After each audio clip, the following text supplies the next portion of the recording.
Bringer of Rain Boxing Talk here, folks. With the Deontay Wilder Tyson Fury rematch just days away, there's some news that has recently come up on my feed here that I can't ignore it. And it's the apparent quote unquote beef between Mike Tyson and Deontay Wilder. And this is interesting because you're talking about the most recent dominant American heavyweight champion and the potential new dominant heavyweight champion from America. I say potential because I know Deontay has held that strap, that WBC strap, since I believe he beat Bermane Stiverne that first time in 2014. So, I mean, it's been like 4 or 5 years he's had that belt. But when I go through his resume, I see guys like the drummer boy Eric Molina, Joan Duhaupas, Chris Areola, that European guy with the tattoos, bald head, Spielka, Bermane Stiverne, he fought him in a rematch, Gerald Washington, and it might sound like I'm just reading off a list of random names, but this is just all off the top of my head. There's probably a couple guys I missed there. But you notice the laundry list of fighters I just named there. I mean, does any of those guys actually inspire any kind of excitement when you hear those names? You know, Deontay Wilder himself is a very exciting fighter, but it's definitely fair to say that his resume is not exactly that impressive. Now, he can change that with, a win over Fury on Saturday night. I mean, he beats Fury fair and square.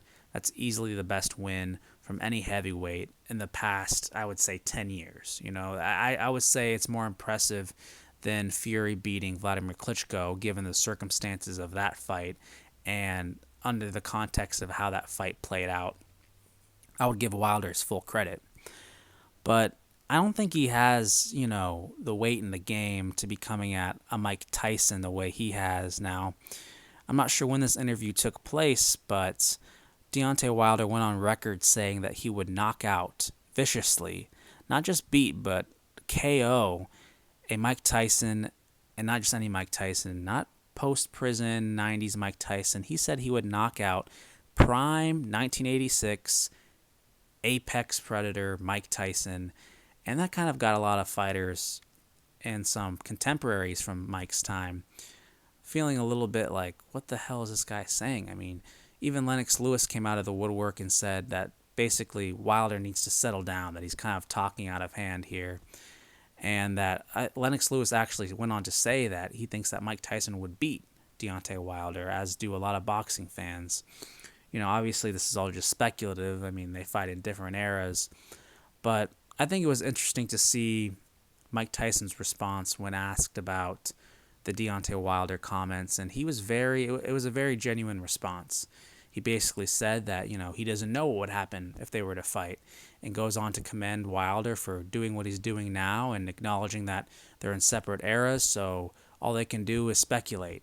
And he actually credits Wilder for having a mentality like that, believing he's the best and believing that he could beat anybody, because it's the mentality that a heavyweight champion should have.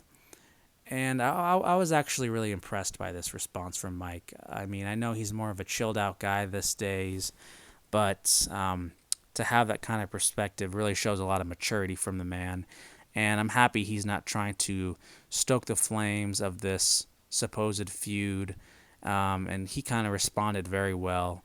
And it looks like Deontay Wilder's not going to get under his skin. But in my opinion, the speed and power from a Mike Tyson, he can not only beat Deontay Wilder very quickly, but when you're talking about prime Mike Tyson, he's got about as good a chance as to beat anybody in boxing history when he was at his best. Just my 2 cents. But anyway, that's it.